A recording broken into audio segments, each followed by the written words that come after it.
Joel Embiid speaks on the Ben Simmons incident and what's taking place with Ben Simmons and the Philadelphia 76ers for the first time. We'll talk about it right after the bumper.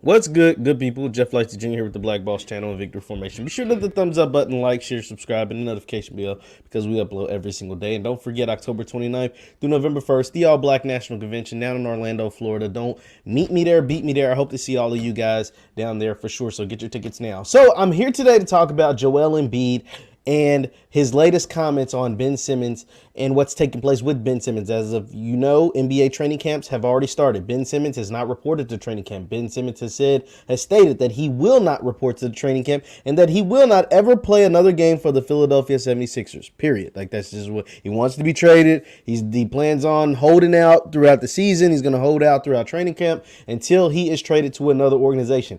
At first, there were reports he only wanted to go to certain teams. Now the reports are he's willing to go to any team that's not named the Philadelphia 76ers. Period. That's it. He just wants to get out of there. He wants a fresh start, wants a clean start, wants the team that is willing to build the team around him. And that is a crucial part of his saying. He said he wants to just get away from, these are all the reports anyway. He wants to get away from Philly. He wants a team that's his team and not Joel Embiid's team. He wants a team that is built around him. So built around him is crucial because Joel Embiid was asked questions after practice at training camp today. And they said, hey, Joel, Ben Simmons, the reports are he wants a team built around him.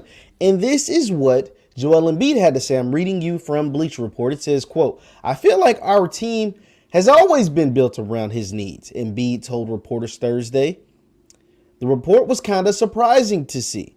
We'll say that even going back to the reason we signed Al Horford, we got rid of Jimmy Butler, which I think was a mistake, just to make sure he had the ball in his hand. So what Joel Embiid is saying is that our teams have always been built around Ben. We've always had shooters. We went and signed Al Horford because Ben wanted Al Horford, is at least what he's alleging.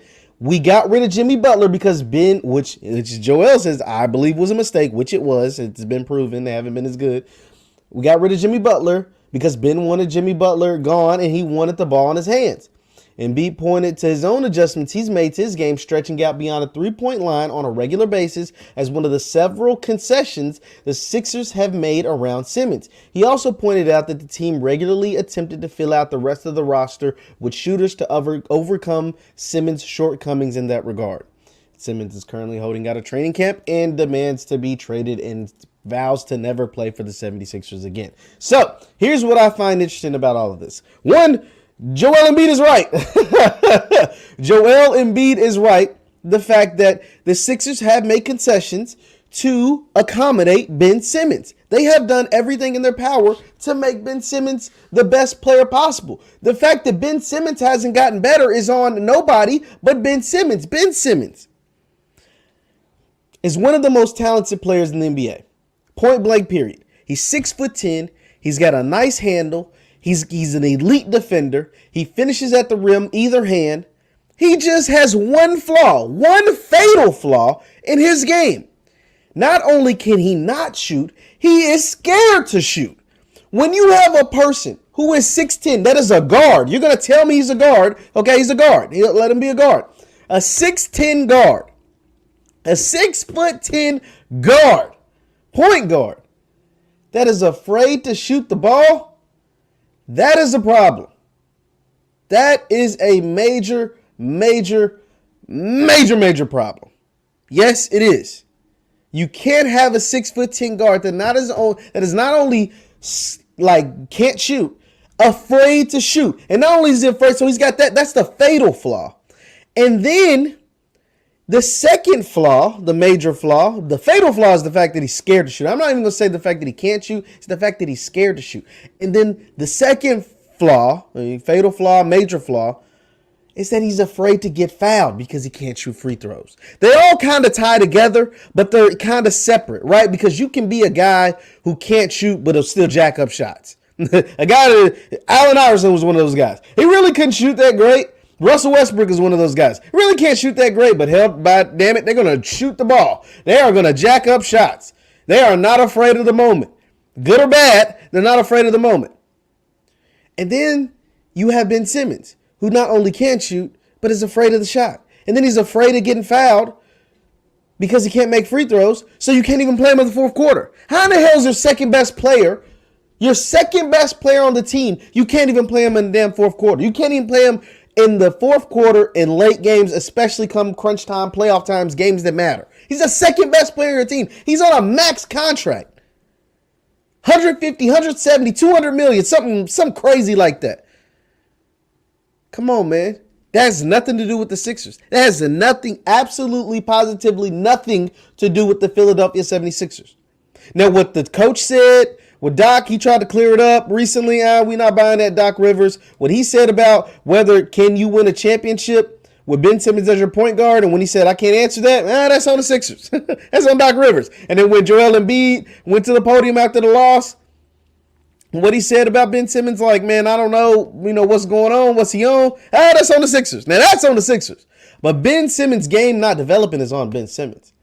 Ben Simmons' game not developing and staying the same for 5 years, staying very much so stagnant for the last 5 years, that's on Ben Simmons. It's going to be interesting to continue to watch this play out. The fact that Ben Simmons had the 76ers go out and get Al Horford still, like, that is mind-blowing to me. I don't know what the hell that was about. I don't know if Al Horford and Ben Simmons are just good friends, but that was a bad pick from the jump. I said when they signed Al Horford to a $100 million deal, I said when they did that, they traded Jimmy Butler, re-signed. I mean, the Sixers had like monopoly money during this time. They traded Jimmy Butler, signed Tobias Harris on a $180 million deal, something ridiculous. Signed Al Horford to a $100 million deal while simultaneously having Joel Embiid on a big contract, and then ended up signing Ben Simmons to a big contract. These guys had monopoly money for real. That Horford deal was a joke from the jump. That was a horrible signing. And get rid of Jimmy Butler for pennies on the dollar to keep Tobias Harris. No offense to Tobias. No offense to Tobias Harris. He's a decent player. He ain't Jimmy Butler. Point blank, period. He is not Jimmy Butler. But that's why Jimmy Butler's team, the Miami Heat, has been to the NBA Finals in the last 2 years. They went to the finals in the bubbles. And the Sixers have had disappointing finishes in the last couple of years, especially this past season to the Atlanta Hawks, a team that had no business beating the Sixers in a series. Hey, it is what it is. Ben Simmons, that's on you. Leave your thoughts in the chat. Leave your thoughts in the comments. Once again, I'm Jeff Lighty Jr. with the Black Boss Channel. Don't forget to meet me there, beat me there at the All Black National Convention down in Orlando, Florida, October 29th, November 1st. Get your tickets. I'll be there. Everybody will be there. Come and see us. I hope to see you there. Thank you guys for tuning in. And for all my Facebook folks, it's Jeff Lighty Sports on Facebook, Jeff Lighty Sports. Thank you guys. I hope to see you soon. Peace.